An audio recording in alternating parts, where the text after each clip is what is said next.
ये जो पीका एक्ट है ये इलेक्ट्रॉनिक मीडिया के सहाफ़ी, प्रिंट मीडिया के सहाफ़ी और जो वर्किंग जर्नलिस्ट हैं उनकी आपको एक्सप्लेन करूंगा कि क्यों है और कैसे है।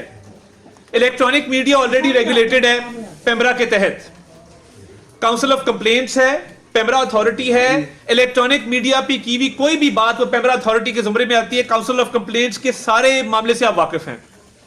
इलेक्ट्रॉनिक मीडिया के रूल्स एंड रेगुलेशंस मौजूद हैं। डिजिटल मीडिया के ऊपर कोई शख्स किसी को वाजिबुल कत्ल करार दे कि ये वाजिबुल कत्ल है, जिस तरह शख्स ने कहा कि काजी फायजीसा का जो सर काट के लाएगा मैं इतने करोड़ पे उसको दूंगा, किसी के बच्चे की कोई तस्वीर लगाए, इन्वेजन ऑफ प्रिवेसी करे, जो मर्जी करे, किसी किस्म का कोई कानून लागू नहीं होता। इलेक्ट्रॉनिक मीडिया की स्पेस क्यों खत्म हुई? और देखिए मेरी अर्ज सुने, आज मीडिया चैनल्स तनख्वाहें लेट क्यों देते हैं? क्या वजह है कि मीडिया चैनल्स, अब सुनो के साथ जो हो रहा है, मैं कोशिश करूंगा कि सुनो के किसी एम्प्लॉय को ना निकाला जाए। हमें हकीकत पे बात करनी चाहिए ना। इसमें कहां लिखा है कि वर्किंग जर्नलिस्ट के खिलाफ लॉ बना है? इसमें कहां लिखा है कि इलेक्ट्रॉनिक मीडिया पे मजीद सख्ती होगी? इसमें कहां लिखा है कि प्रिंट मीडिया पर मजीद सख्ती होगी? मेरी गुजारिश आपसे यह है कि डिजिटल मीडिया प्लेटफॉर्म के ऊपर सहाफत के नाम पे बगैर प्रेस क्लब की मेंबरशिप के, बगैर किसी सहाफती ऑर्गेनाइजेशन की मेंबरशिप के, बगैर सहाफत के पेशे से मुंसलिक हुए जो लोग कैमरा निकाल के अपने व्यूज रिकॉर्ड करते हैं, कोई ना कोई प्लेटफॉर्म तो होगा ना जिसको वो जवाब दे होंगे। किसी अखबार के सहाफी का कोई ड्यूज लेट होते हैं, ITNE मौजूद है, ITNE के पास आप जाते हैं, चेक मिल जाता है।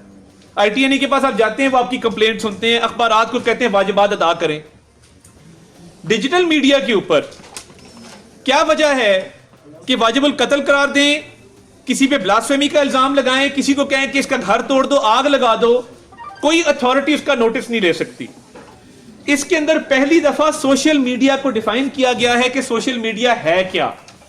सोशल मीडिया हर वो ऑनलाइन प्लेटफॉर्म या वेब एप्लीकेशन जिसके जरिए कोई भी इंफॉर्मेशन ट्रांसमिट की जाती है, उसको सोशल मीडिया के तौर पे डिफाइन किया गया है। इलेक्ट्रॉनिक मीडिया और प्रिंट मीडिया दोनों के लिए दोबारा at the cost of repetition एक सिस्टम मौजूद है।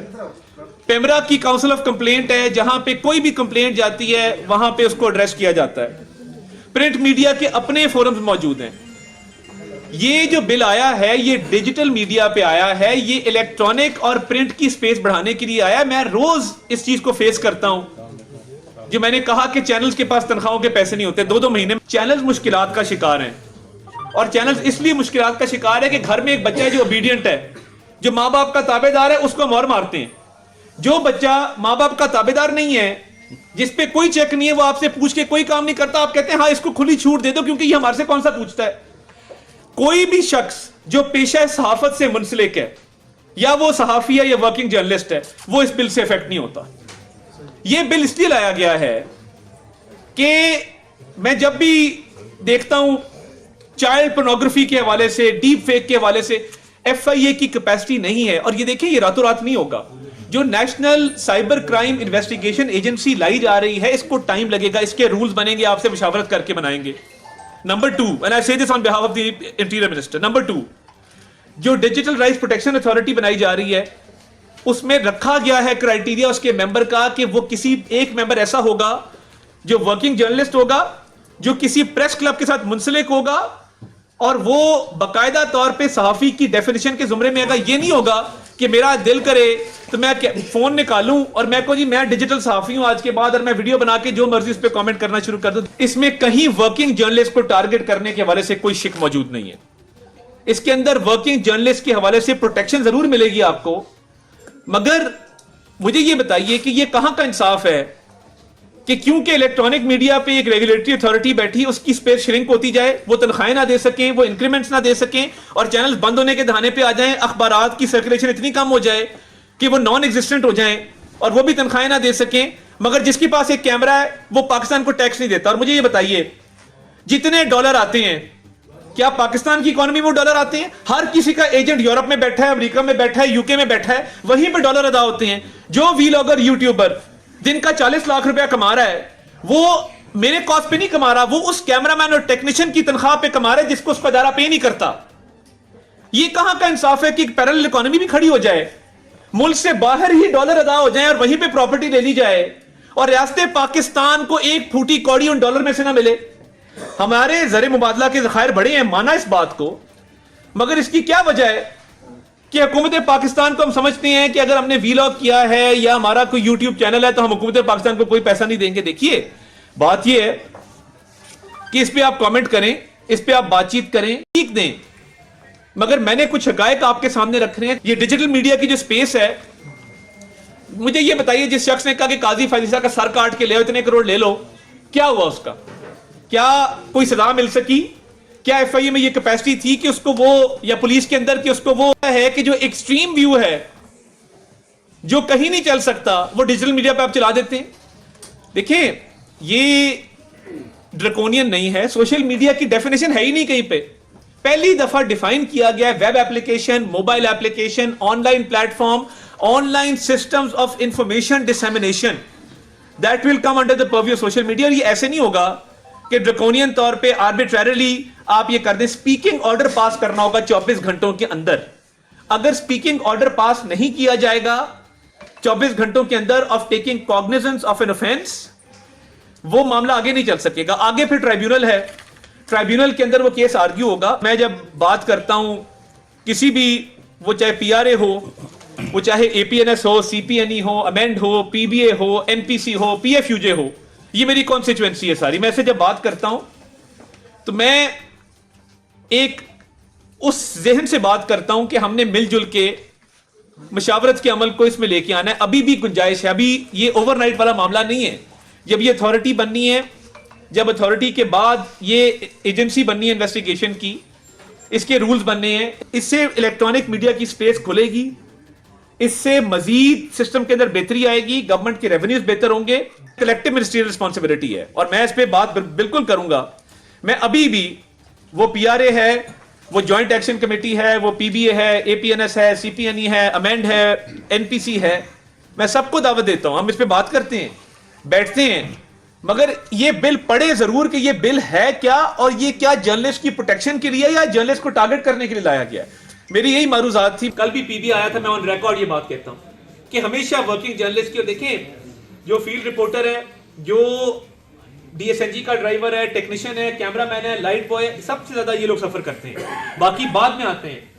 तो मैं कल भी ये बात टेकअप की और इसकी प्रोटेक्शन के लिए हम हाजिर हैं। ऑलरेडी आईटीएनई भी अपना काम अच्छा कर रहा है, इलेक्ट्रॉनिक मीडिया के हवाले से भी।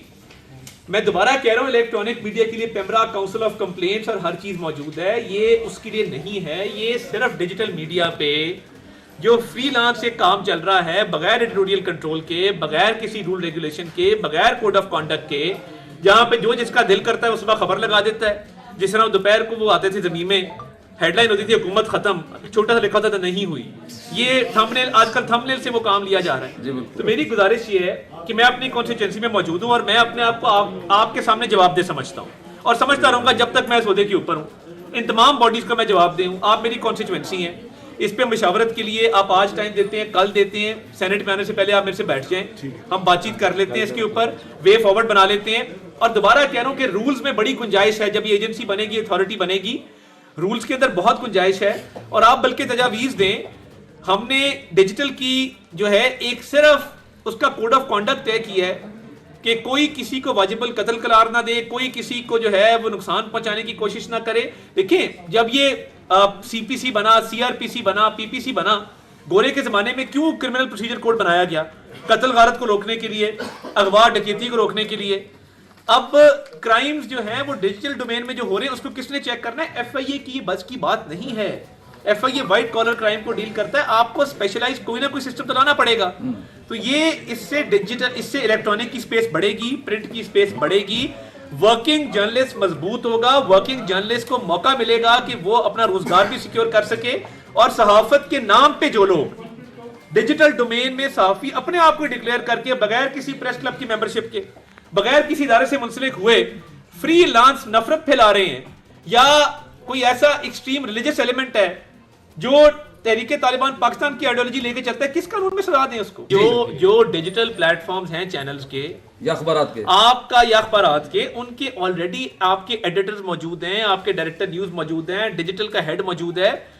वो प्लेटफॉर्म्स ऑलरेडी एक इदारे की पॉलिसी एडिटोरियल कंट्रोल को फॉलो कर रहे हैं। वो देखिए, अगर वो आते भी हैं, वो इदारे के हवाले से ऑलरेडी लॉज मौजूद हैं। मैं दोबारा क्लैरिफाई करना चाहता हूं कि ये उस चीज के लिए है कि हेट स्पीच को, वायलेंस को, एक्सट्रीमिज्म को और ऐसी इंफॉर्मेशन जो किसी को नुकसान पहुंचाती है उसको रोका जाए। कहीं लिखा है कि जर्नलिस्ट के खिलाफ है। एनी पर्सन, कंप्लेनेंट भी एनी पर्सन है और जो जिसके खिलाफ कंप्लेंट है वो भी एनी पर्सन, जर्नलिस्ट भी एनी पर्सन है। अगर ये होता, आप एक मिनट के लिए सिर्फ सोचें कि अगर ये होता कि सिर्फ जर्नलिस्ट लिखा होता, देखिए ये जर्नलिस्ट के हकूक के तहफ़्फ़ुज़ के लिए इस बात को समझें। आतिश न्यूज, पाकिस्तान के सबसे बड़े न्यूज नेटवर्क का हिस्सा बनने का सुनहरी मौका। मुल्क भर से दर्ज झेल आसामियों की जरूरत है। Bureau chief, deputy bureau chief, video editor, city reporter, tehsil reporter, district reporter, crime reporter, press reporter, नुमाइंदा, नामहनगार। Chief executive Syed Jamshed Bukhari. मजीद मालूमात के लिए इन नंबर्स पर राबिता करें।